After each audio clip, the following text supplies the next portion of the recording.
They found her diary buried under a century of dust in a Montana cellar. It wasn't just a confession, it was an indictment. In 1876, socialite Elara Vance didn't just disappear. She was hunted. History says she was a victim. The truth? She fell in love with the enemy, and together they burned her old life to the ground. June 14, 1876, the Montana Territory border. The official police report filed in St. Louis stated that Elara Vance was abducted by hostiles during a stagecoach crossing near the Powder River. That was the lie Silas Thorne paid $5,000 to have written. The truth was far uglier. Elara wasn't abducted. She ran. At 23, Elara was the trophy wife of Silas Thorne, a railroad tycoon whose brutality was as legendary as his wealth. He didn't just own land, he owned people, and he possessed Elara entirely. But on that sweltering Tuesday in June, under the vast, uncaring western sky, Elara decided she would rather die in the dirt than live another day in his silk sheets. The stagecoach rattled violently over the uneven limestone. Inside, Elara clutched a small valise containing a change of clothes and a pearl-handled revolver she had stolen from Silas's desk. Her destination was Fort Fetterman, where she hoped to find passage east, back to a distant cousin in Boston who didn't know she existed. But Silas had a reach longer than the railroad tracks. Just past noon, the crack of a Winchester rifle shattered the silence. The driver slumped forward, dead before he hit the ground. The horses screamed, tearing the coach off the road and crashing it into a dry creek bed. Dust choked the air. Elara, bruised and bleeding from a gash on her forehead, crawled from the wreckage. She expected to see painted warriors, the boogeymen Silas had warned her about. Instead, she saw white men in long dusters. She recognized the lead rider instantly. It was Elias Cole, Silas's head of security, a man known for skinning wolves alive just to pass the time. "Mr. Thorne wants you back, Mrs. Vance," Cole shouted, racking the lever of his rifle. "He says you can come back upright, or slung over the saddle, his choice." Elara didn't hesitate. She scrambled up the steep bank of the creek, tearing the fine lace of her dress on the mesquite thorns. Adrenaline, cold and sharp, flooded her veins. She fired the pearl-handled revolver blindly behind her, once, twice. A curse echoed from the creek bed. She had missed, but she had bought herself seconds. She ran until her lungs burned like coals. She ran until the sounds of the men faded into the vast, whistling wind of the plains. But the wilderness was a cruel sanctuary. By nightfall, the temperature plummeted. Elara, dressed only in tatters of expensive fabric, huddled beneath a limestone overhang, shivering violently. She was a woman of high society, trained in piano and French, completely ill-equipped for the predator-filled dark of the territory. As the moon rose, casting long, skeletal shadows across the Badlands, she heard the snap of a twig. It wasn't a coyote. It was the heavy, deliberate step of a boot. Cole had found her. She raised the pistol, her hand trembling uncontrollably. A shadow loomed over her. She pulled the trigger. Click. Empty. Elara squeezed her eyes shut, waiting for the blow, waiting for the rope. "If you shoot the wind, do not be surprised when the storm answers." The voice was deep, resonant, and spoke perfect, unaccented English. Elara opened her eyes. It wasn't Cole. Standing in the moonlight was a man who looked as if he had been carved from the rock itself. He wore buckskin leggings and a dark blue Union Army cavalry shirt that had been stripped of its rank. His hair was long, unbound, and black as a raven's wing.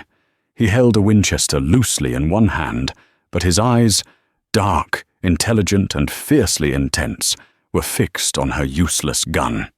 This was Lakota. The Army scouts called him the Ghost. He was Lakota by blood, but a man who walked between worlds, belonging to neither. "They are tracking your blood," Lakota said, his voice void of pity.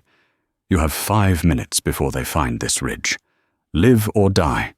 Choose." The Badlands, south of the Bighorn Mountains. Ilara looked at the stranger's outstretched hand. Every story she had been told in the parlors of St. Louis said this man was a savage, a killer of women.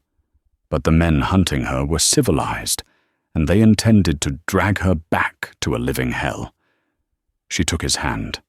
It was rough, calloused, and warm. He pulled her up with effortless strength. "Step where I step," he commanded. "Leave no sign." For the next 4 hours they moved through the terrain like spirits.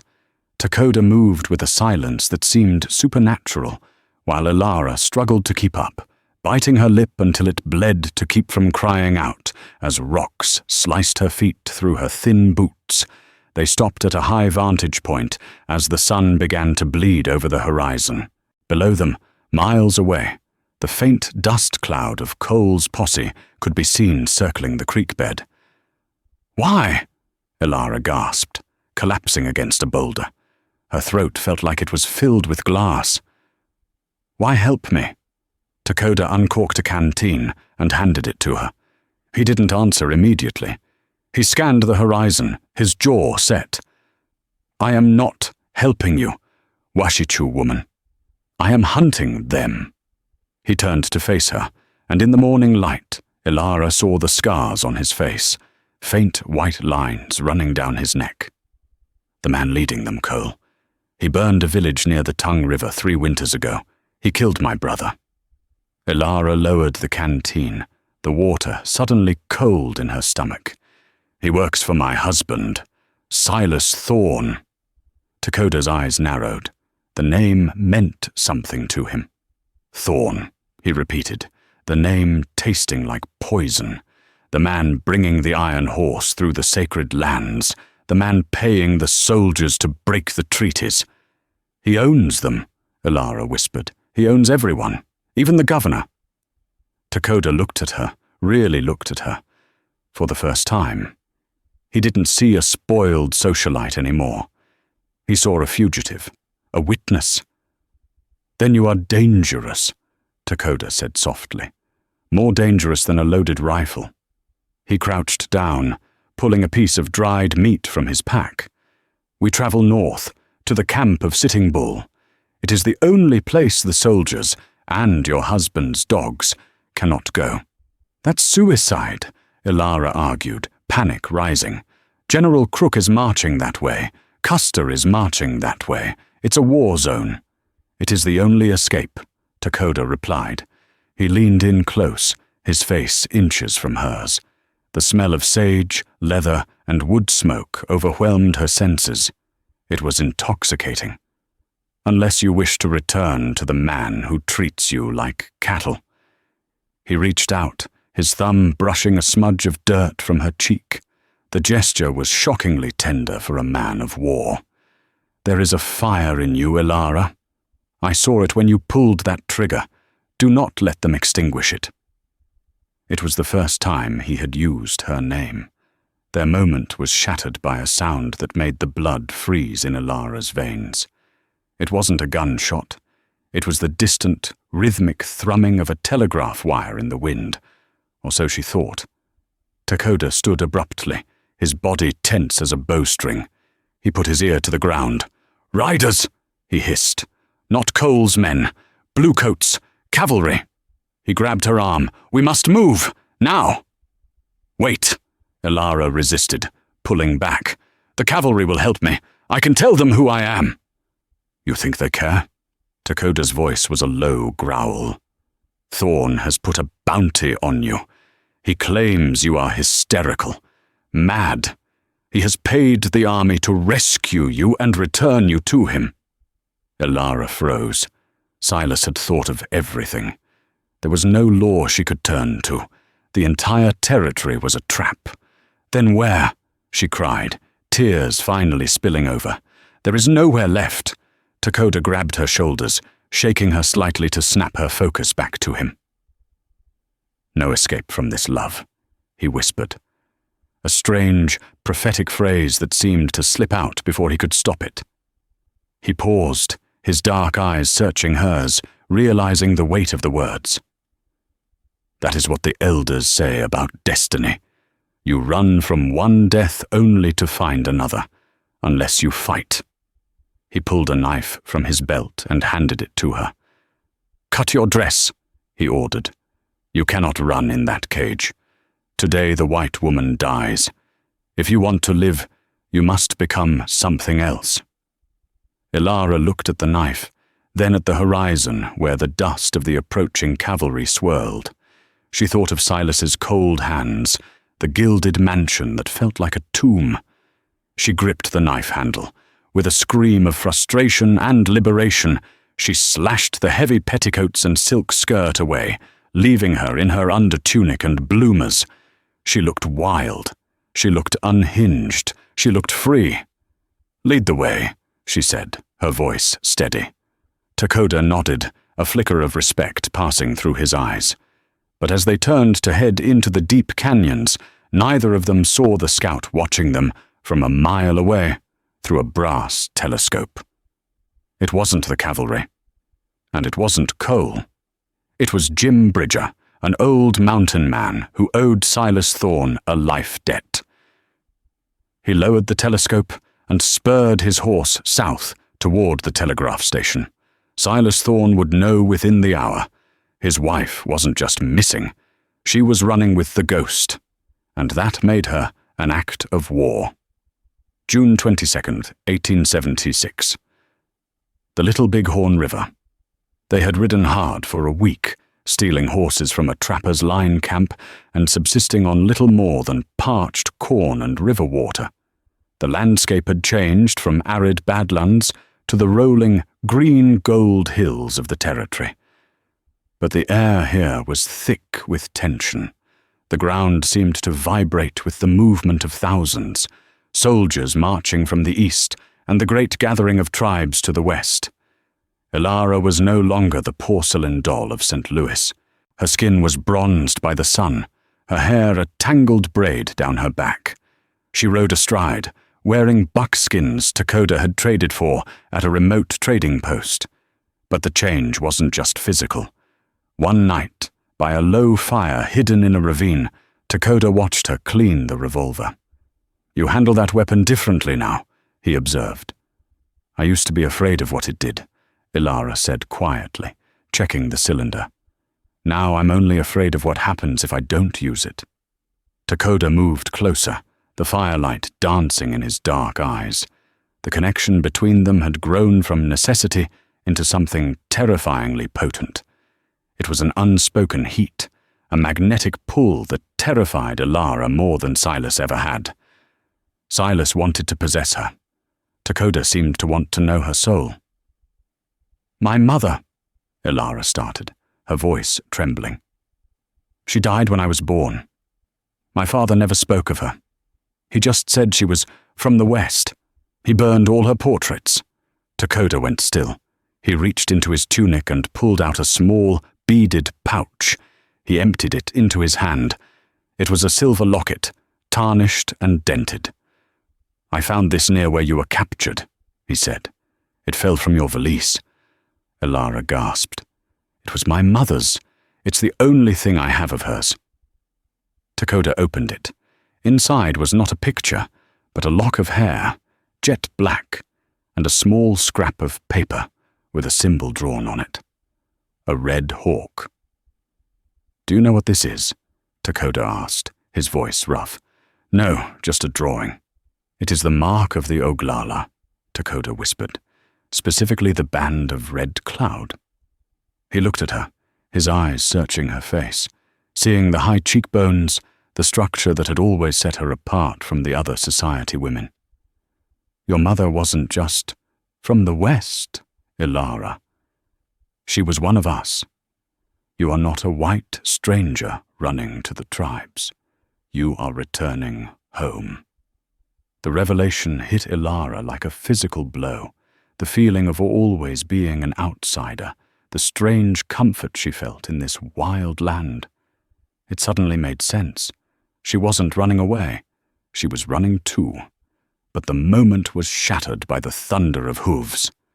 "Lakota!" The shout came from the ridge. A group of warriors, painted for war, looked down on them.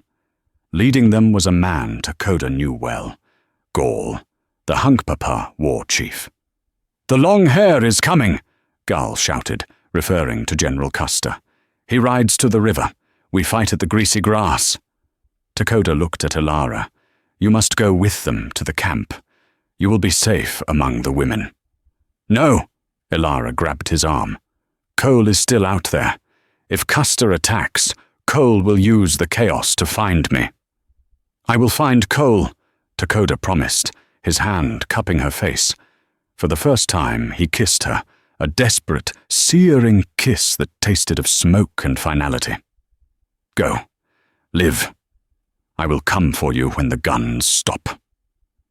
He vaulted onto his horse and joined the war party, disappearing into the dust. Ilara was swept up into the stream of the great encampment, a city of teepees stretching for miles along the river. But Lakota was right. The chaos was coming. 2 days later, on June 25th, the world ended. The sound of Custer's attack was a deafening roar. In the confusion of the battle, as women and children fled north, a small group of riders cut through the smoke, moving against the flow of the retreat. It was Elias Cole, and he wasn't looking for soldiers. He was looking for Ilara. He found her near the riverbank, trying to help a wounded elder. Cole didn't say a word. He simply rode her down, leaning from his saddle to strike her with the butt of his rifle. Darkness took her instantly. October 1876, St. Louis, Missouri. The rescue of Ilara Vance was celebrated in all the papers. They claimed she had been saved from the savage hordes by the brave Elias Cole. Silas Thorne threw a gala to celebrate her return, but the woman who stood in the ballroom, dressed in imported French silk, was not Ilara Vance. She was a ghost. She was thin, pale, and her eyes were dead. Silas paraded her around, his grip on her arm bruisingly tight. "My poor, fragile dove," he told his guests. "Her mind is quite broken by the ordeal. She requires constant supervision." He had locked her in the north wing of the mansion, bars on the windows, guards at the door. He had won. Or so he thought. The gala was in full swing when the main doors of the ballroom blew open. The music died. The crowd gasped. Standing in the doorway was not a guest. It was a U.S. Marshal, accompanied by a dozen federal deputies, and beside him stood a man in a crisp black suit, his long hair tied back, looking every inch a dangerous prince. It was Lakota. Silas laughed nervously. "What is the meaning of this? Who let this Indian in here?" "I did," said the marshal. "Mr. Lakota here is a scout for the U.S. Army, Mr. Thorne, and he's brought evidence." Lakota stepped forward. He didn't look at Silas. He looked at Ilara. Her eyes widened, life rushing back into them. "Evidence of what?" Silas sneered. "Kidnapping?" "Murder," Lakota said, his voice carrying to the back of the silent room. "And treason." He threw a leather satchel onto the floor. Rolls of telegrams spilled out. "We found these on Cole's body after the battle," Lakota said. "Orders from you, Thorne, ordering Cole to sabotage army supply lines to drive up the price of your railroad shares, ordering the murder of federal judges who opposed your land grabs." The room erupted in murmurs. Silas's face went white. "Lies! Forgeries!" "And," Lakota continued, walking slowly toward the stage where Ilara stood, "a letter to your wife's father, blackmailing him about his wife's heritage to force the marriage." Silas reached for the pistol inside his jacket. "Don't," Ilara said. The voice was clear, strong, and commanding. She stepped away from Silas, pulling the pearl-handled revolver from the folds of her dress, the one she had managed to hide since the river. "It's over, Silas." Silas froze. The deputies swarmed him. As they dragged the screaming tycoon away, Elara stood alone in the center of the ballroom. Dakota stopped in front of her. The suit looked foreign on him, but his eyes were the same. The eyes that had watched her sleep under the stars. "You came for me," she whispered. "I told you," Dakota said, offering his hand. "No escape from this love." Elara Vance was never seen in St. Louis society again. The papers said she moved to Europe to recover. But 3 years later, a census taker in the Wyoming Territory recorded a ranch near the base of the Bighorns. The owners were listed as Dakota and Elara Blackwood. They raised horses. They had a son. And every year, on the anniversary of the Little Bighorn, they rode out to the high ridges, not to mourn the dead, but to celebrate the life they had stolen from the fire. They say if you listen to the wind in those canyons today, you don't hear ghosts. You hear the heartbeat of a destiny that refused to be broken. That is the legend of Elara and Dakota. History books might not have their names written in bold, but their story is carved into the very landscape of the American West. It's a reminder that sometimes the only way to find your true self is to lose everything you thought you were. If this story moved you, please hit that like button. It helps more people find these lost legends. Share this video with a hopeless romantic you know. And don't forget to subscribe and ring the bell so you never miss a journey into the past. I'll see you in the next chapter.